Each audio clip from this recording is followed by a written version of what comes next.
Bonjour à tous et à toutes, chers adhérents de BHC. Un frère, une fois, vient voir le Rav et lui dit: Rav, j'ai une question. Vous savez dans quelle yeshiva j'ai étudié? Qui était mon mashgiach, un grand Rav, un tzaddik, un tamid racham? Et je ne comprends pas. Comment ça se fait que pendant des années, il a essayé de me convaincre, de m'expliquer pourquoi je devais me lever à la tefila et jamais il a réussi à me convaincre. Et rien que je me suis marié, ma femme a réussi à faire que je me lève le matin. Le Rav dit: écoute, c'est une Gemara qui est explicite. Masechet Tamid. Alexandre le Grand, qui a discuté avec les sages du sud d'Eretz Israël et qui était émerveillé par leur sagesse. Et à la fin, il leur a dit qu'il voulait voyager vers le pays qui est après les montagnes lointaines, les pays du noir, de l'obscurité, qui sont dans l'obscurité.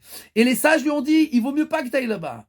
Ils ont essayé de le convaincre, rien à faire. Il dit: je vous pose pas la question, je vous demande juste comment on fait pour arriver là-bas.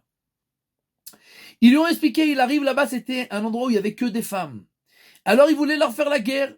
Les femmes lui ont dit: tu es stupide. Si tu vas gagner la guerre, on va dire: Alexandre le Grand a fait la guerre avec des femmes. Et si nous, on va gagner la guerre, alors là, tu auras la honte de ta vie. Alors ça, il vaut mieux pas que tu commences à faire la guerre avec nous. Ils ont dit: oh, vous avez bien raison. Bon, apportez-moi à manger et je repars chez moi. Et il lui a amené un pain en or. Il a dit: c'est ça que vous mangez? Ils lui ont dit, les femmes: dis-moi, si tu veux manger du pain normal, tu pouvais rester chez toi, qu'est-ce que tu as besoin de venir chez nous? Et Alexandre le Grand a écrit sur les portes de la ville là-bas: moi, Alexandre le Grand, je suis arrivé ici et les femmes m'ont vaincu et j'ai appris d'eux l'intelligence. Il lui dit: tu vois, Alexandre le Grand était émerveillé par la sagesse des sages du Sud et pourtant, les sages n'ont pas réussi à le convaincre. Et ce que les sages n'ont pas réussi à faire, les femmes ont réussi à le faire. Et ça, on l'apprend de la Parashat HaShavua. Chochmot Nashim Banta Beita. L'intelligence de la femme, c'est elle qui fonde son foyer, c'est elle qui fait sa maison.